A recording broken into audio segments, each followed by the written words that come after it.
Every one of us has a moment where we carry a massive problem to God, fully expecting a solution that matches the scale of our struggle. We bring our history, our effort, and our quiet expectations of how a grand deliverance ought to look.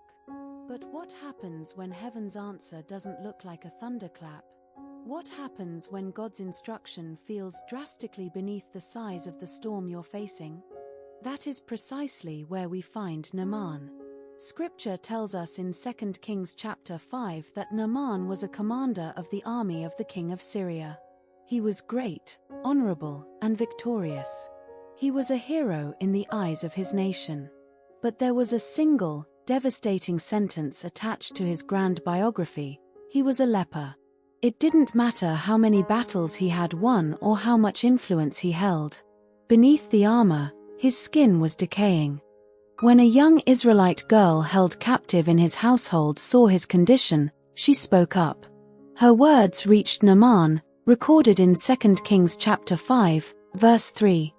And she said unto her mistress, "Would God my Lord were with the prophet that is in Samaria, for he would recover him of his leprosy." Naaman acted immediately.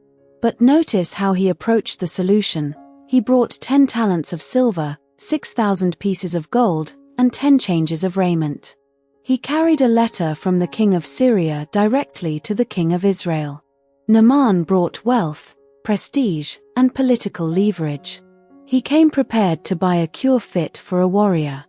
When he finally arrived at the modest house of the prophet Elisha, standing outside in his chariot with his vast entourage, Elisha didn't even step outside to greet him. Instead, the prophet sent a messenger with a simple command. 2 Kings chapter 5, verse 10 says, "And Elisha sent a messenger unto him, saying, Go and wash in Jordan 7 times, and thy flesh shall come again to thee, and thou shalt be clean."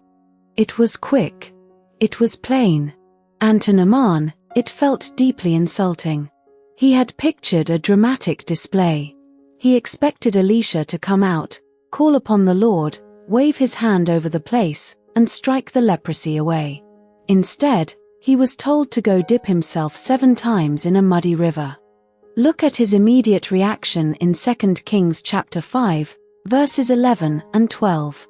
But Naaman was wroth, and went away, and said, "Behold, I thought, he will surely come out to me, and stand, and call on the name of the Lord his God, and strike his hand over the place, and recover the leper. Are not Abana and Pharpar, rivers of Damascus, better than all the waters of Israel? May I not wash in them, and be clean?" So he turned and went away in a rage. Pay attention to those 3 words. Behold, I thought. Naaman almost missed his miracle because his personal expectation collided with God's instruction. The river Jordan wasn't magnificent. It was unimpressive. But God's healing was not tied to the grandeur of the water, it was tied to the obedience of the man. Thankfully, Naaman was surrounded by servants who possessed the clarity he had lost in his anger. In 2 Kings chapter 5, verse 13, they approached him with a tender, logical appeal.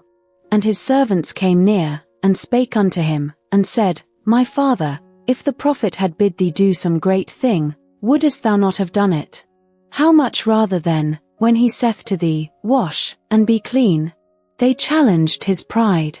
If Elisha had demanded a heroic, impossible feat, Naaman would have done it without hesitation. Why resist a simple act of quiet surrender? Naaman listened. He swallowed his pride, stepped out of his chariot, walked down to the muddy banks, and submerged himself. Once, twice, 3 times.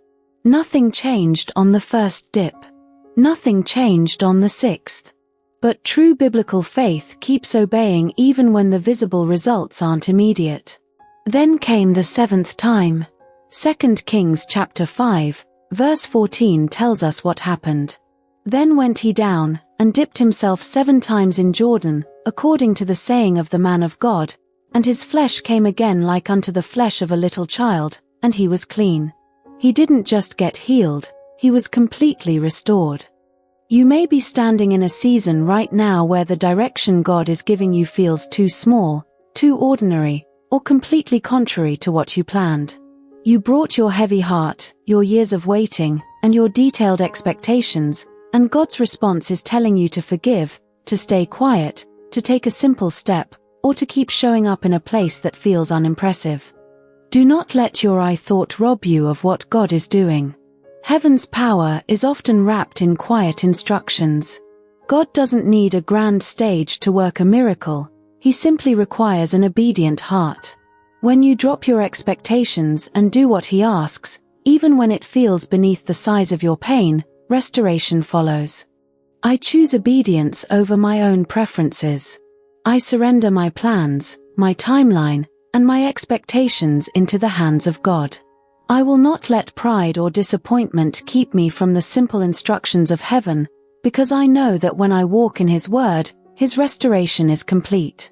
If God is asking you to lay down your own plan in this season, drop a comment below and share. I am choosing obedience over my own expectations. Like, share, and subscribe so you never miss a day on Glory Road. If you want to deepen your ability to discern God's direction and separate His quiet voice from your own preferences, pick up Hearing God's Voice Book 2. It is available now on Amazon.